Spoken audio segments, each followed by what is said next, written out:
ஆண்டவரும் இரட்சகருமாகிய இயேசு கிறிஸ்துவின் ஒப்பற்ற நாமத்தில் இன்றைய தேவனுடைய வார்த்தை அப்போஸ்தலரின் நடபடிகள் 27வது அதிகாரம் 14வது வசனம்.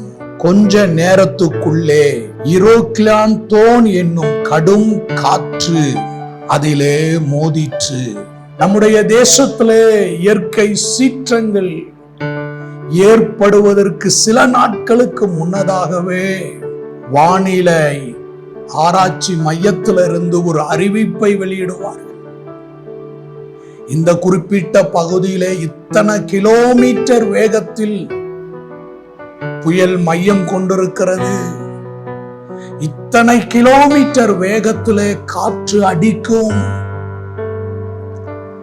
மீனவர்கள் கடலுக்கு செல்ல வேண்டாம், கடலோரத்தில் இருப்பவர்கள் தங்களுக்கு பாதுகாப்பான இடங்களை நோக்கி வந்துவிடுங்கள் என்று ஒரு எச்சரிப்பு செய்தி கொடுக்கப்படும். அந்த எச்சரிப்பு செய்தியை கேட்டு கடலோரத்தில் இருக்கிற மக்கள், கடலோரத்தில் வியாபாரிகள், கடலோரத்தில் இருக்கக்கூடியவர்கள் தங்களை காத்துக் கொள்ளுவார்கள். அப்போஸ்தலனாகிய பவுல் கடல் பிரயாணத்திலே புறப்பட்டு போகிறார். எவ்விதமான எச்சரிப்பும் இல்லாமல் யூரோக்லாந்தோன் என்கின்ற கடும் காற்று அவர்கள் கப்பலை மோதிற்று. இன்றைக்கு நம்முடைய வாழ்க்கையில் கூட எவ்விதமான எச்சரிப்புகளும் இல்லாமல் திடீரென்று வருகிற பிசாசினுடைய தாக்குதல்கள், பிசாசினுடைய ஆக்ரோஷங்கள் உங்களுடைய வாழ்க்கையில நீங்கள் நிலை குலைந்து தடுமாறி செய்வது இன்னதென்று அறியாதபடிக்கு நீங்கள் தடுமாறி கொண்டிருக்கலாம். திடீரென்று வரக்கூடிய செலவுகள், திடீரென்று ஏற்படக்கூடிய கடன் பிரச்சனைகள், பவுலுடைய அந்த கப்பல் யாத்திரையிலே திடீர் என்று மோதி அடித்த அந்த கடும் காற்று நிமித்தம் பவுலுடைய வாழ்க்கையிலே தேவ திட்டம் மாறவில்லை. அவன் ராயனுக்கு முன்பாக நிற்க வேண்டும் என்பதும், ராயனுக்கு கிறிஸ்து இயேசுவை அறிவிக்க வேண்டும் என்பதும் தேவனுடைய திட்டமாக இருந்தது. எத்தனை பெரும் காற்றுகள் அடித்த பொழுதும் 14 நாட்கள் சூரியனை காண முடியாதபடி ஒரு இருளுக்குள் அவர்கள் சிக்கியிருந்த போதும், கப்பலே உடைந்து போகத்தக்க நேரிட்ட பொழுதும் தேவனுடைய திட்டம் பவுலுடைய வாழ்க்கையில் மாறவில்லை. கர்த்தருடைய ஜனமே, இன்றைக்கு உங்களுடைய வாழ்க்கையில் வருகிற எந்த விதமான முன் அறிவிப்பு இல்லாமல், எச்சரிப்பு இல்லாமல் எழும்பி திடீரென்று வருகிற எந்த விதமான போராட்டங்கள் உங்களுடைய வாழ்க்கையில இருக்கக்கூடிய தேவ திட்டத்தை மாற்றிவிடவே முடியாது.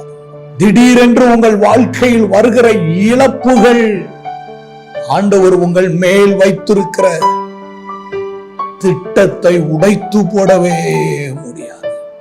இன்றைக்கு கர்த்தருடைய நாமத்தில் நான் உங்களுக்கு சொல்லுகிறேன், உங்களை குறித்த தேவ திட்டம் உங்களுடைய வாழ்க்கையில் எத்தனை போராட்டங்கள் வந்தாலும், எத்தனை இழப்புகள் வந்தாலும், உங்களுக்கு விரோதமாக எத்தனை எதிர்ப்புகள் வந்தாலும், தேவ திட்டம் உங்கள் வாழ்க்கையில் மாறப்போவதில்லை. சூழ்நிலைகளை கண்டு தேவன் தன்னுடைய திட்டத்தை மாற்றிவிடப் போவதில்லை. வானம் பூமி ஒளிந்து போனாலும் தேவனுடைய வார்த்தை ஒரு உறுப்பாகிலும் ஒளிந்து போகிறது. தாவீதை கர்த்தர் இஸ்ரவேலுக்கு ராஜாவாக அபிஷேகம் பண்ணினார். அவன் அரியணை ஏறுவதற்கு முன்பாக எத்தனையோ எதிர்ப்புகள், எத்தனையோ விதங்களிலே சத்துரு எழும்பி வந்தான், சத்துருவினால துரத்தப்பட்டான்.